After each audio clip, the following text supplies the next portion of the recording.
Guys, if you can, everyone can hear pretty well. Thumbs up. We're all good. Okay. Um, yeah, Ryan, why don't you you can get it started. I've got this recording, so we're good to go. And if at any point you need me, you're just on mute right now, though. Yeah, I know. Okay. I will. I'll mute myself from here, but I'll pop in as needed. So it's all Okay, yours. all mine. Okay. How's everyone doing today? Steve and Chris reached out for people interested in doing some lifestyle discussions. I thought it'd be interesting to kind of speak about what I do in the military because being located here in Toronto is a little different than other military communities. Give a perspective on what training is involved and tie it into kind of fitness, both physical and mental. So for those that don't know me, my name is Ryan VanPoppel. I've been coming to Cristini Athletics CrossFit Markham it'll be 2 years this summer when we moved here from Edmonton. So what I do, so I'm a logistics officer, rank of major in the Canadian Army. So logistics officer, pretty what you could expect it is, looking after supplying, giving all the support, etc., to the soldiers during everyday or operations. So specifically, I specialize in finance. So I am a chartered accountant, managerial accountant, CPA. I am the controller at the 4th Canadian Division and Joint Task Force Central that's located here in Toronto, Downsview, so like Shepherd Allen kind of area near Yorkdale Mall. So most people don't know as kind of a military presence in Toronto. So I thought it'd be kind of interested to speak about that. Steve and I kind of discussed little topics to go over. So probably going to go over kind of how basically getting into the military, the training required, different career options to kind of give you a perspective, and then tie it into kind of the physical training that's required on that. And then depending on time, kind of go over my kind of career and how I got to where I am right now. So there's various kind of ways to get into the military.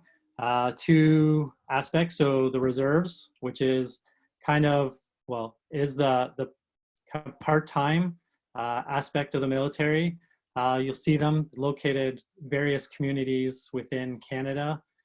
Those people have regular jobs, regular lives, don't really move around as much. And they train once or twice a week and a few weekends a month, and then do a lot of the training in the summer. So they have to balance their careers with their regular live careers. And then there's the regular force, which I am, which is full-time military right off the bat. So so my job is the military. And then there's different ways of kind of getting involved in that. So I'll just kind of go through a quick example of getting into the military and then the training involved in that. So put in your application through Recruiting Center. I think it's now all online. And then that's getting reviewed, call you in, go over what kind of careers you might be interested in. Then you have to do various things. So there's a aptitude test. So various skills, writing, math, spatial kind of things to kind of gauge what occupations would be best suited for you and what occupations wouldn't be suited for you. From there, kind of do an interview with a recruiting officer to kind of gauge again where you're best suited, if you're best suited for the military. Kind of give you an overview of what's involved. And then once selected, off to basic training. So basic training is kind of intense. It's your first kind of experience in the military. It's 14 weeks, 3 months in Quebec. You get your uniform, everything, a weapon. You're put into what we call a platoon, so 60 people you never met before from all over Canada. And you basically go through what the military is, the organization structure, ranks, physical fitness, military exercises, and so on. So 3 months of, I would say, pretty intense training because most people aren't used to that kind of lifestyle.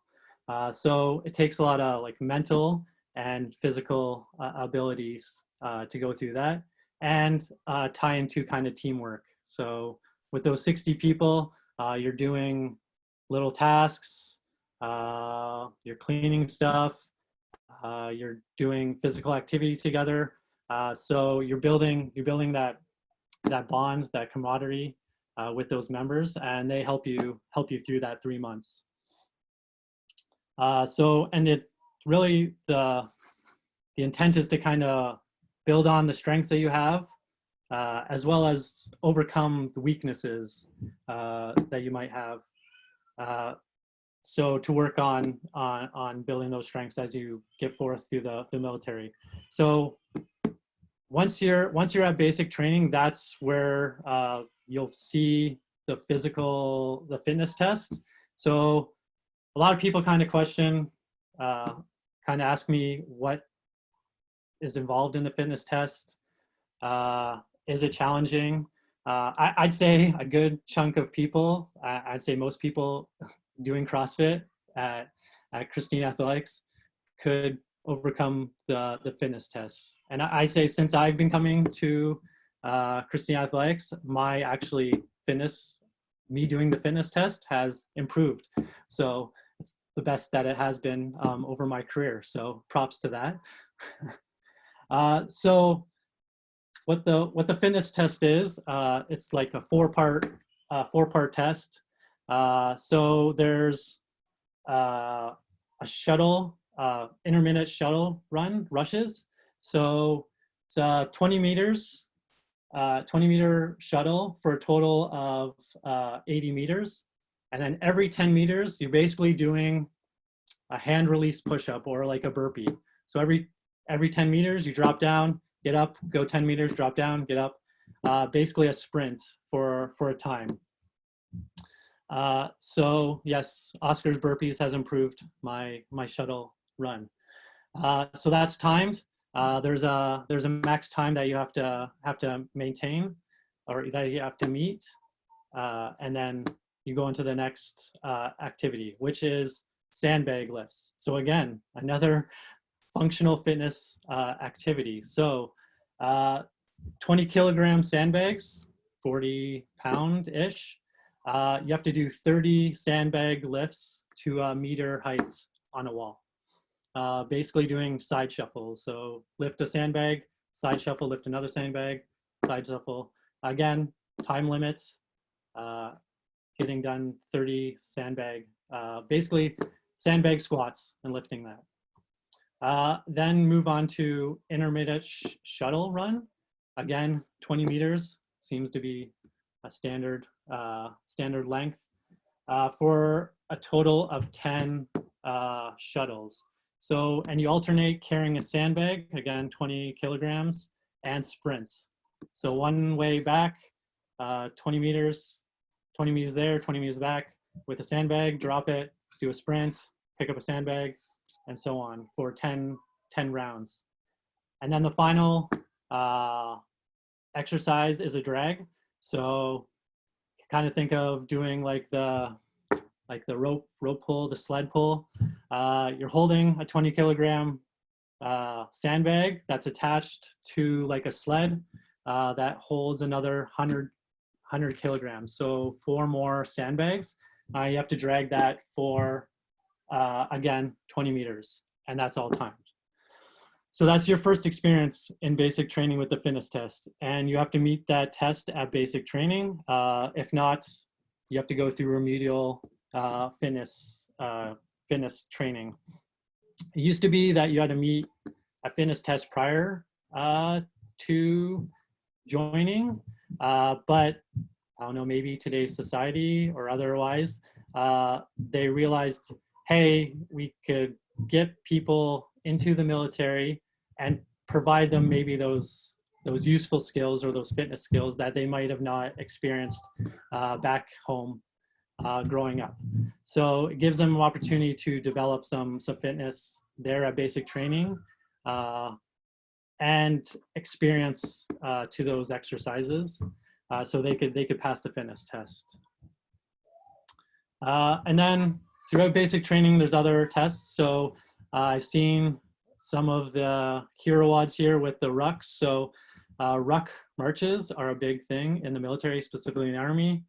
It's a big pack with all your stuff in it, with all your equipment, and you just some days just rucking for 10, 13 kilometers. So there used to be a specific fitness test in the Army that every Army person had to do, which encompassed a 13-kilometer ruck march with 54 pounds of equipment, including your weapon.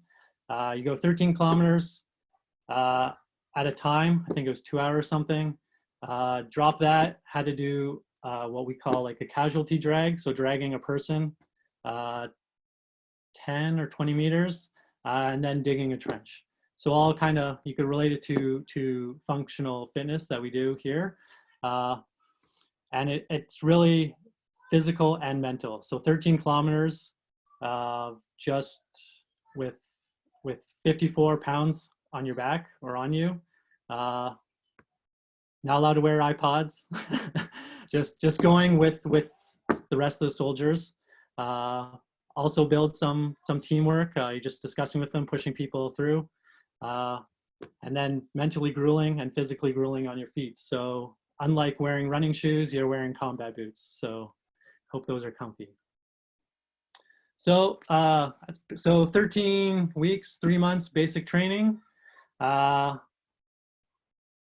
You go, then from there, you'll go into your element training. So there's 3 elements in the military. So you might know Army, Air Force, Navy. Each kind of have their own little training and their own perspective. So I'm in the Army. As you can imagine, I would say somewhat more grueling, kind of tied into kind of infantry aspect. So all Army people have to do that training. So basically you're a soldier first. You're doing like military Army training, doing little exercises with small teams, working on offensive attacks, defensive attacks, planning those things, giving orders, and so on. And there's various training exercises throughout that time frame. And I'm trying to think of how long that was. So I think mine was 2 months long, a summer. So a whole summer, just doing training, long hours, with various training exercises. So tying it into physical, mental fitness, there's, I think it's a 2-week exercise near the end. You're working continuous hours in like a field, forest, under a tent, maybe meso, doing long patrols, attacks, little tasks with your teams, just to kind of drive, I wouldn't say drive your body, but to know your limits of your body and to know that you could overcome certain things. So you might not think you could stay up for 24 hours straight doing activities, but you can, and you just know where your limits of your body are, and you kind of build those bonds with teammates. So to know what their limits are, know how to encourage them to keep on going, and know where you can improve on, and what are your strengths. So that was a pretty grueling time of my career. I was young. I thought I was fit. probably not as fit as I thought, just at a university. But that's what it challenges you. And then you move into your occupation training. So most people don't know. They might think of like Americanized or Hollywood. So, you know, Tom Cruise, Top Gun, you see like the submarine, naval, like battleship movies, infantry movies, but there are like over 100 different careers in the military, range from everything. So we have, because we have to sustain ourselves wherever we are. So we have cooks, we have finance people, which kind of I'm tied into, human resources, social workers, doctors, dentists, nurses. From the Navy side, we have marine warfare people, so the people that actually captain the ships, weapons engineers, every tech you could imagine, refrigeration techs, plumbers, everything, because we have to set up possibly a location tent, or you're on a ship for 6 to 9 months, and you have to be able to support yourself because you don't know what environment you're in. So most people just think, you see, oh, I'm just gonna drive a tank or fly an airplane, but there are various other options. So like lawyers, all these things. So people that fix the airplanes, and if you're interested, all this is online. You go to the Canadian Forces sites, see all the different careers. They have the videos of them, kind of give you aspects of what they do. I'd say I didn't have that opportunity. I grew up in a small town, southwestern Ontario. Basically, I just knew the Army.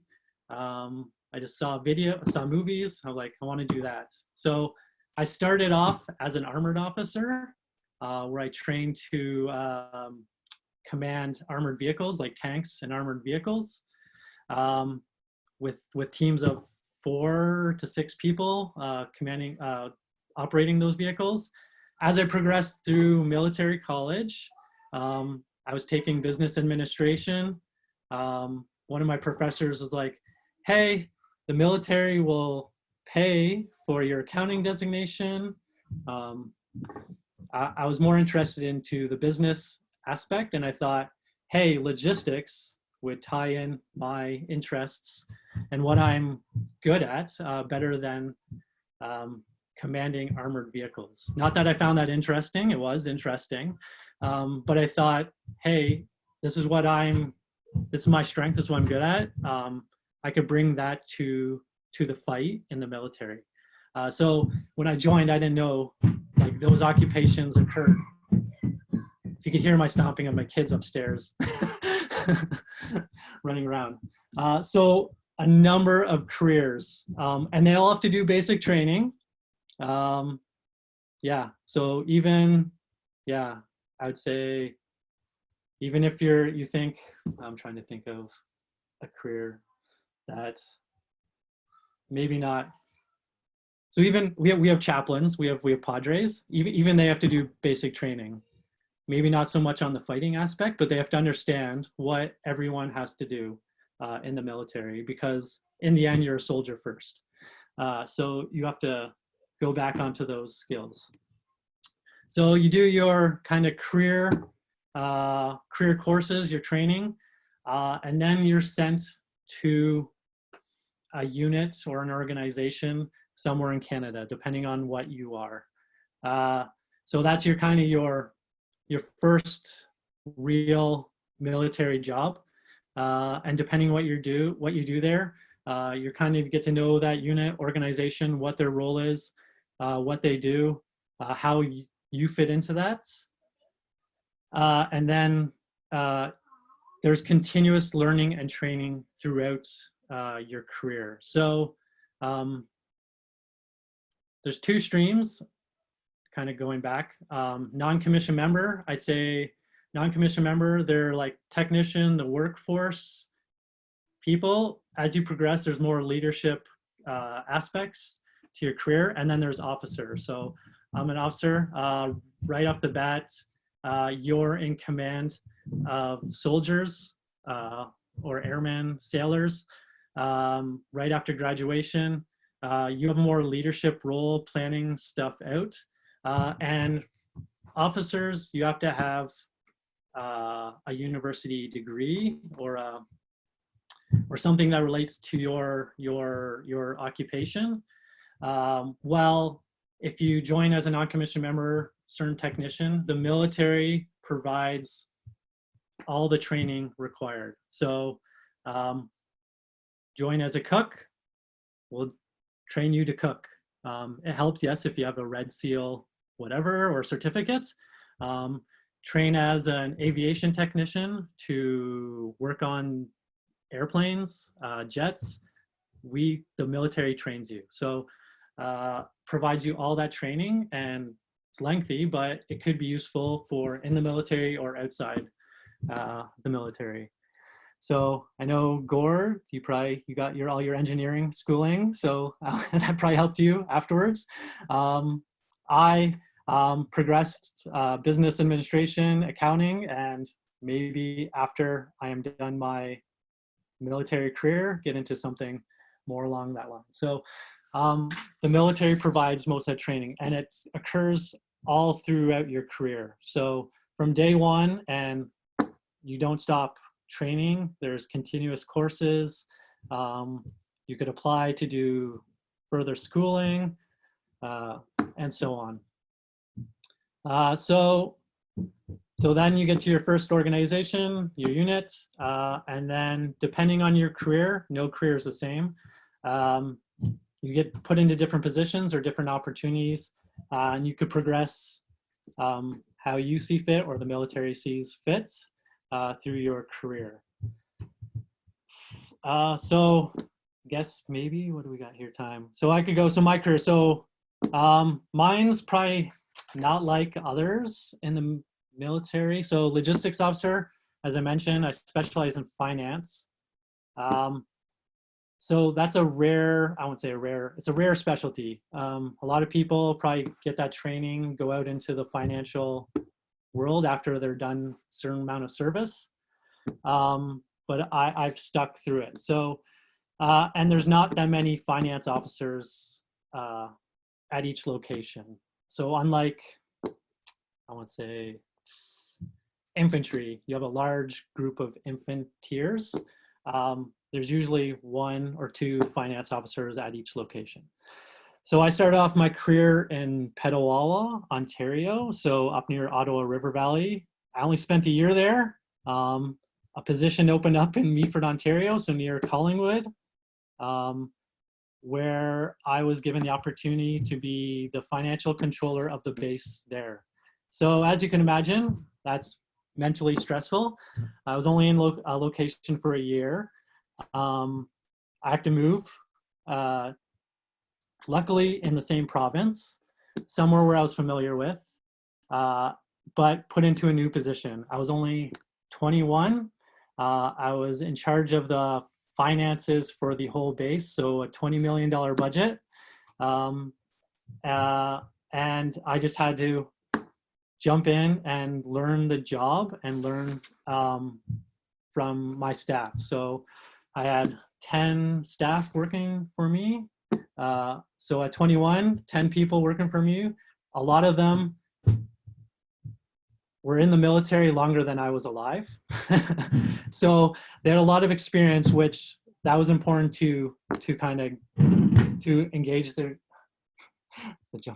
their experience to move forward. So I was there for 3 years, gained a lot of experience.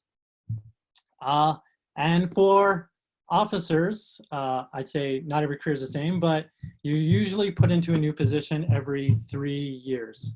So I was there for 3 years. I was gained what the military thought I needed to gain, gave another opportunity for somebody else to hop into my position, and then me to progress. What's going on? So then I was moved to Kingston, to what we call, it's the Joint Operational Support Group. So there, I was put into a financial managerial position. I wasn't the controller. But what that organization did, it was responsible for all the support and sustainments of operations overseas. So, so we're responsible for what we call activating a theater. So if a new operation occurred, so when I was there, we started operating in Iraq. So we had to go and set up like a camp or base for people to deploy there, as well as we were responsible for closing out operations. So Afghanistan, if you're familiar, that was drawing down. So we had to go in, make sure all our stuff was there, accounted for, and bring everything back to Canada. So my job was to kind of oversee and advise on proper spending of money. I also got involved in some contracting, so contracting support for operations, and kind of making sure things were paid properly to make sure your taxpayer money was spent properly and efficiently. So I spent 4 years there in Kingston. We loved it. That was the longest place we actually lived. Then I was promoted to the rank of major, and I was posted. So we call it posted. You'll hear America stationed. I was posted to Edmonton. So that was a big, I'd say a big life changer for us. So you might know my wife Amanda also goes to CrossFit Markham or the front desk. So in Kingston, we had our first child, and then Amanda was pregnant with our now middle child, Xavier. Our house was up for sale, and she went into labor, and we had a home inspection the next day to sell her house. So it's a pretty stressful to kind of go over that. So moving in the military, somewhat stressful. So some people ask why I ended up in Markham when I came here. We're given a week to find a place, to locate a place to live. So we're given where we're to go, and we have to kind of organize with realtors, et cetera. We have a whole program that helps with that, but we're given a week that we call a house hunting trip. So when we came to Toronto, of course, vacancy rates, et cetera, we were only given a week. So ideally, I'd like to live closer to where I work, but Markham was available and it worked out. Enjoy coming to CrossFit Markham now. But so we're given a week to secure a house. So back to me being a Kingston, moving to Edmonton, moving across the country, no family, had some friends in Edmonton, but so gave birth to now our middle child, went for a house hunting trip 3 weeks after that with him, had to find a place in a week in Edmonton in a new city we weren't sure of, bought a place, came back, and then you finish off some time, and then we moved across the country to Edmonton with our family. And then in Edmonton, so there I was the financial controller of what we call a division support group. So responsible for all the support for Western Canada. So from Manitoba to mainland BC, responsible for all the support of all Army people there. So I was in charge of all the financial budgets there. Had a team of 30 people under me, and 2 years doing that job. So 2 years, I knew I was probably only there for 2 years because there's only one finance position in Edmonton. So then was told I'm coming to Toronto. So again, another life changer. Pack up all our stuff, sell a house, come find a house here in Toronto, start a new job, and learn the job and how it works. So I've been at the job for 2 years now here in Toronto. Our second son, Xavier, so somewhat stressful, he just turned 5 about a month ago. And this is his third house. So in 3 different cities. So, but they seem to enjoy it, which is surprising. So, so currently now I'm the financial controller of 4th Canadian Division and Joint Task Force Central. So most people don't know, so we're located Downsview, Shepherd Allen area, and the headquarters there is responsible for all Army bases and personnel in Ontario. So I look after the budget for that organization. It falls directly under the Army in Ottawa, and make sure all the Army personnel are supported.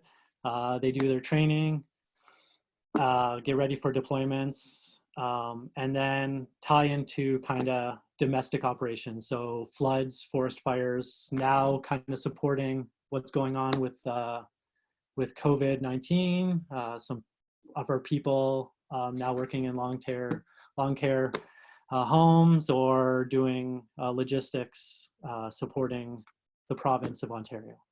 So that's what I've been doing for the last 2 years. And then, so to tie it all in, every year we have to maintain certain tasks. So weapons training, knowledge of the military, certain knowledge, skills, as well as a fitness test. So that fitness test I explained, every year I have to do it.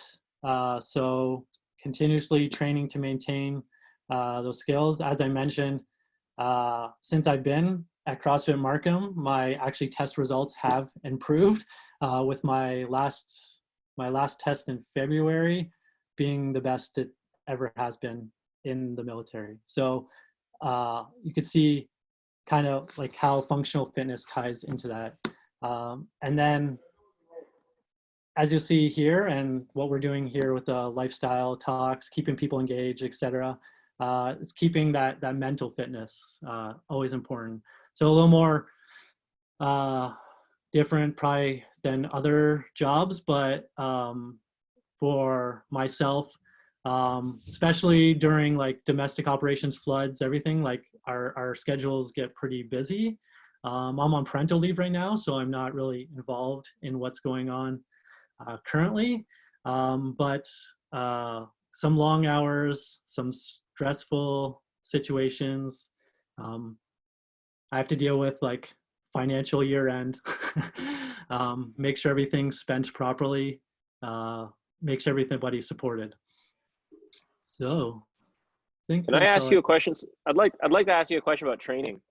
So okay. if you're saying, this year, or sorry, well, like the testing as well, do you think that the actual overall testing is hard enough? Yes, I think so. So what used to be, we used to have different tests and they've changed them, I think based on some studies, some science. People actually have looked in what they're trying to achieve. So the first test I had to do was just basically beep test. Like, I don't know if people remember doing that beep test. Like, it gets quicker doing shuttle runs. You had to maintain a certain level. You got to do a certain amount of push-ups, sit-ups, and a grip test. It was based on your age and your gender. So there was different standards based on age and gender. Now, the test is gender neutral. Everyone has to meet the same standard, meet within the time limits. And the time limits they've studied it to know that for what the military wants to achieve and what they need to achieve based on everyone's occupation, it's sufficient. And then of course you could push yourself uh, harder to get better times. And there's always that, depending what occupation you're in, there's always that push, like, oh, my time's better than your time, et cetera, et cetera. So there's always that competition involved. So Is there actually any benefit to having a faster time, or that's purely just ego? pride, ego, yeah. Okay, good old pride and ego. Yeah, pride and ego. There's It's a pass again, test. that It's a pass-fail test. pass fail test, yeah. And then for deployments, for deployments for Army, that test I explained, there's now, you have to do it with like some of your equipment, so like a weighted vest with your rifle, your helmet, and stuff like that. So to see that you could actually do it with all your equipment as well. So but yeah, it's a pass fail, just pride kind of thing. Any other questions?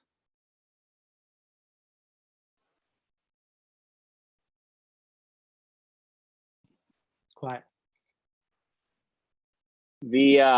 I wanted to ask about the ruck, your 13K ruck.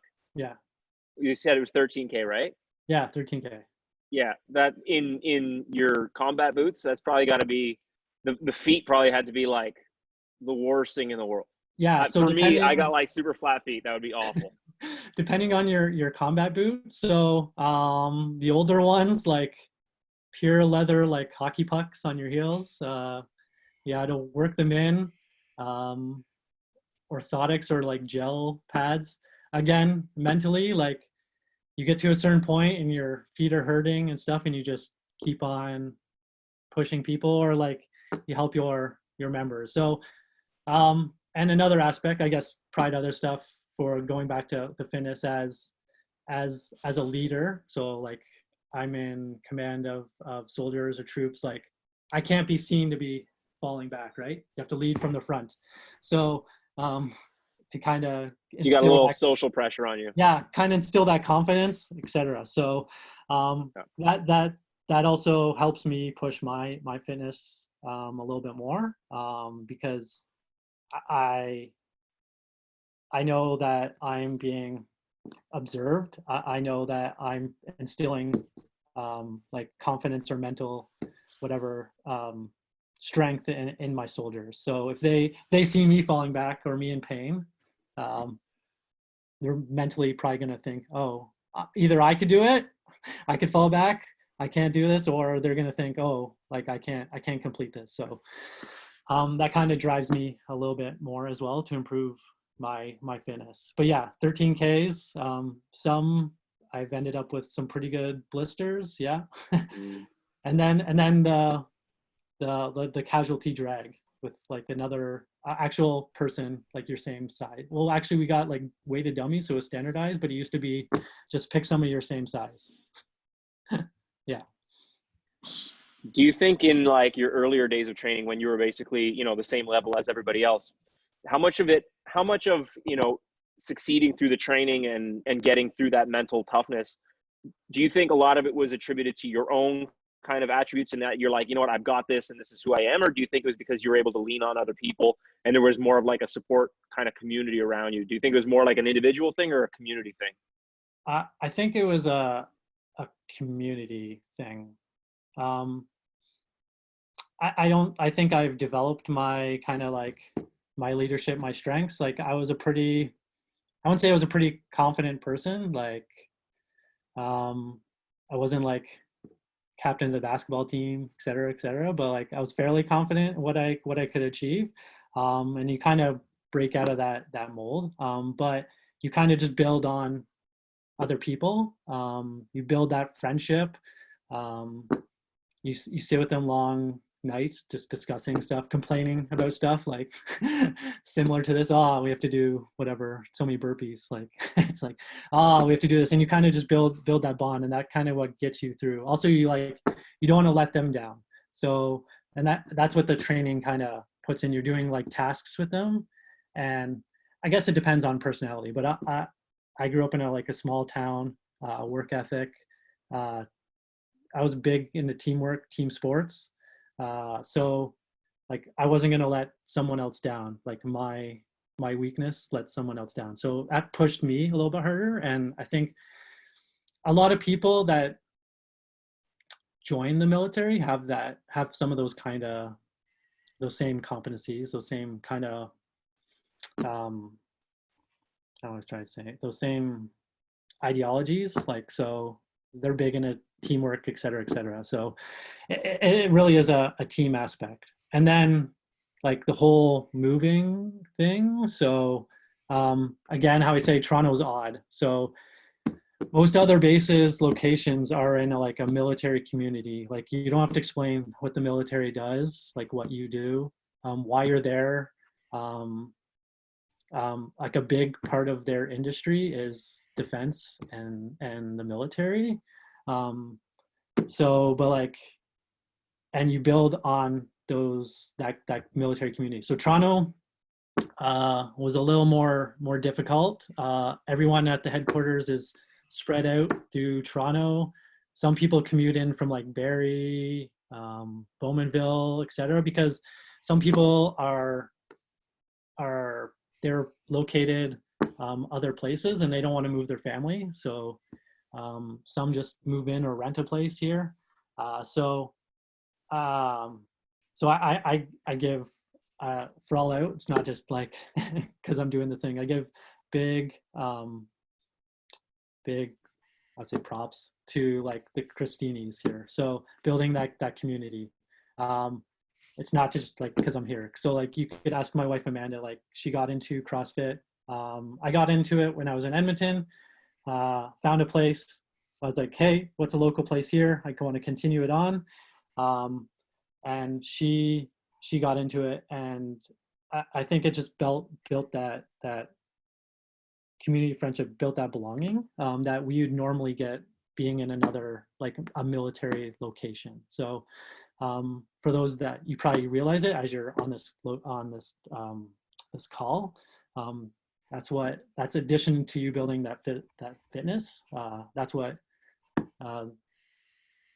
this community family brings to the table. So yeah.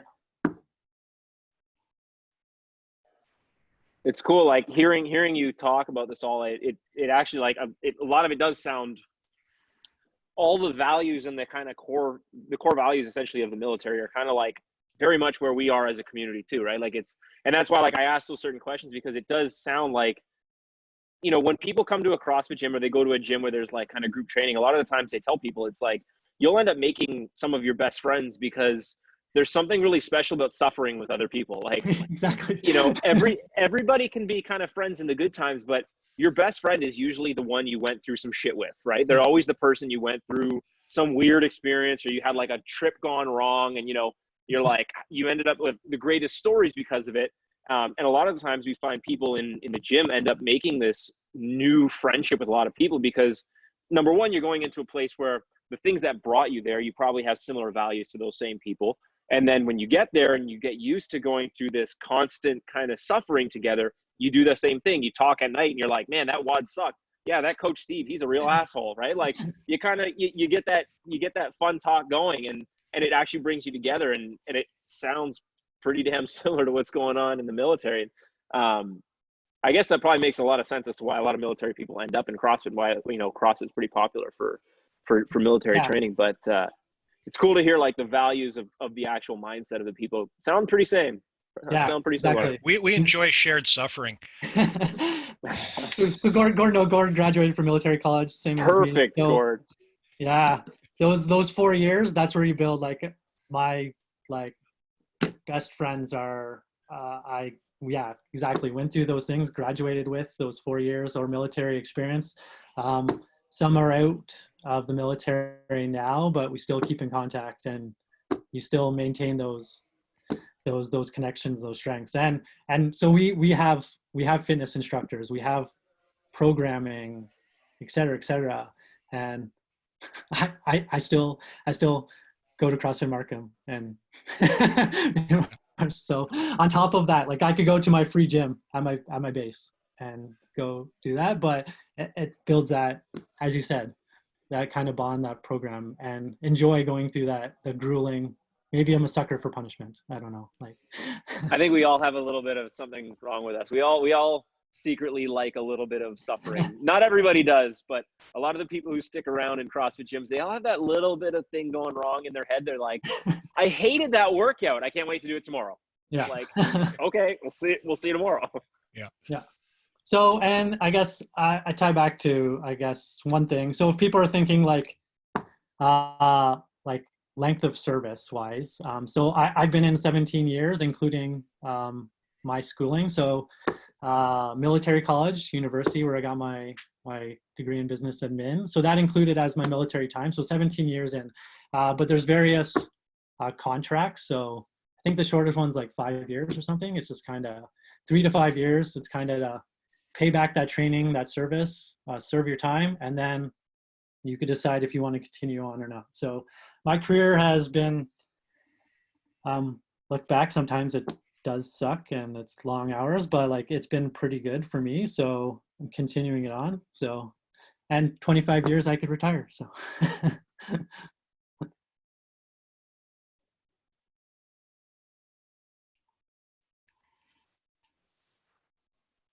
Any other questions?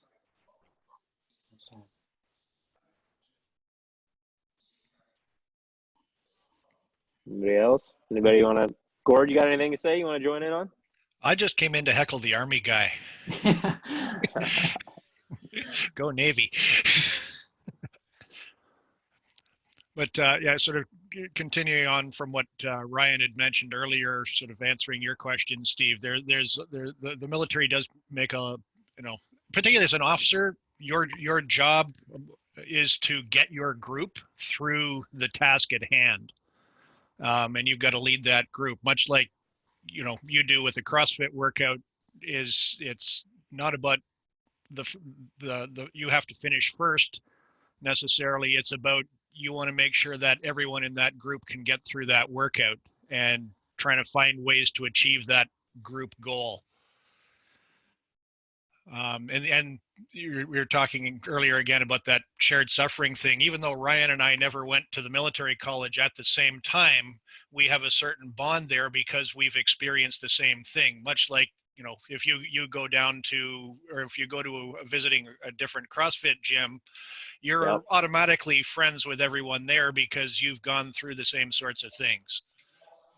Yeah, that's 100% true. And I've always noticed that. It's the cool thing about, when you have a strong community is you could basically travel anywhere in the world and go to the same sort of place, and automatically you're going to walk in and like high five the next dude you see, because that guy thinks similar to you. He's got a similar lifestyle. He's got similar values.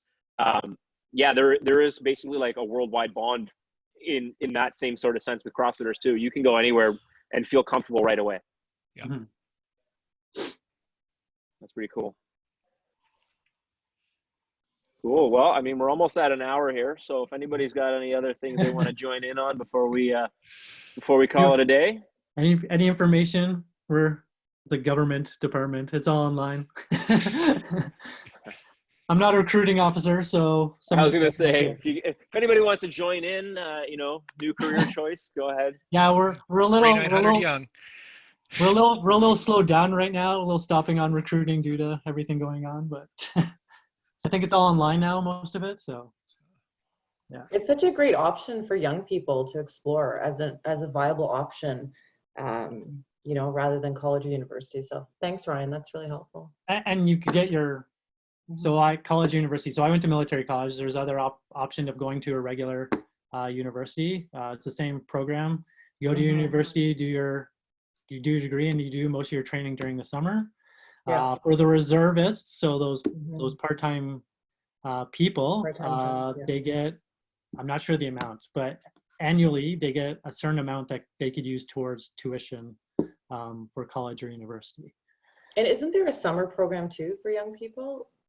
That's when we do most of our training, especially for the reserves, because a lot of students, so you could join when you're like 17. So I joined the reserves when I was in high school, spent my summer doing military training, and then I went to military college after I graduate high school. But that's where most of the training occurs, is in the summer. There's like cadets, so that's that's for the younger thing. That's also in the summer. It's around like the school time frame. Where we do a lot of our training, because who wants to do training in the winter? But we do. We do like winter warfare training in the winter, which sucks. Yeah, but it's an interesting. Thanks, Ryan. It's an option that, you know, amongst the non-commissioned, you know, it's a job that you can get into with basically no background or preparation, and you can get a ton of skill training while you're there. And as Ryan mentioned, it's everything from learning how to repair aircraft and helicopters through to cooks. They've even sent chefs to cordon bleu cooking schools. It's amazing, actually. There's you know, there's just a massive variety of things that you don't think of as being typical military careers, but there are all sorts of them. Yeah, and then there's all the people that support us. So there's the actual government, so the Department of National Defense. So I call them civilians, people that don't wear a uniform that work for myself too. So they like their permanent job. They like financial people, administration people, various roles. And then, as I mentioned, we have our fitness, our support staff. Like our fitness trainers, they do programming, they run our fitness tests, etc. Yeah, they do like kind of our morale and welfare kind of things. So yeah, that's kind of how I got in. So in Edmonton, I was just like, I watched a lot of CrossFit, those CrossFit documentaries on Netflix. I was like, I don't know if I could do that. And I was like, I needed a change. My dad bod was getting a little out of hand. Even though like I was maintaining my military fitness, like I was like, I need a change. So I went to a place close to me, and one of the coaches also worked on the base as one of our fitness instructors. So he ran kind of functional fitness classes in the morning for what we call fitness time, or personal fitness time in the mornings. So he kind of ran me through the basics of CrossFit at the gym, and then I'd see him doing programming for us, for military people throughout the day as well. So hey, can I just say something? Hi Ryan. Hey, it's going. No, just I've been having really like the I've seen you a lot at the gym, right? Like the time you go and that I coach, and just wanted to say, like, man, like your work and the way you kind of do things, you know, I know like sometimes you struggle with some things, like look, those double unders, but still, like, you will go there, literally wake up to go to the class at 6 a.m. just to spend, you know, the 1 hour just doing double unders.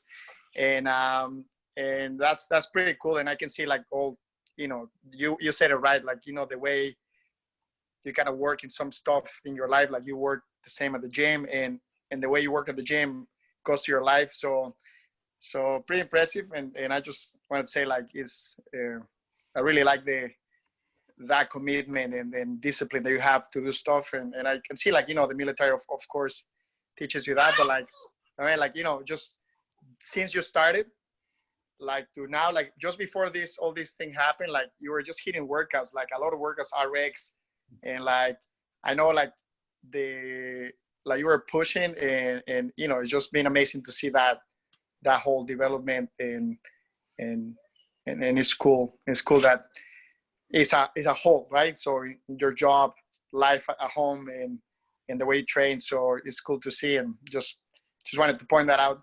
Thanks. Good job, man. Keep it up. Awesome. All right, thanks, Ryan.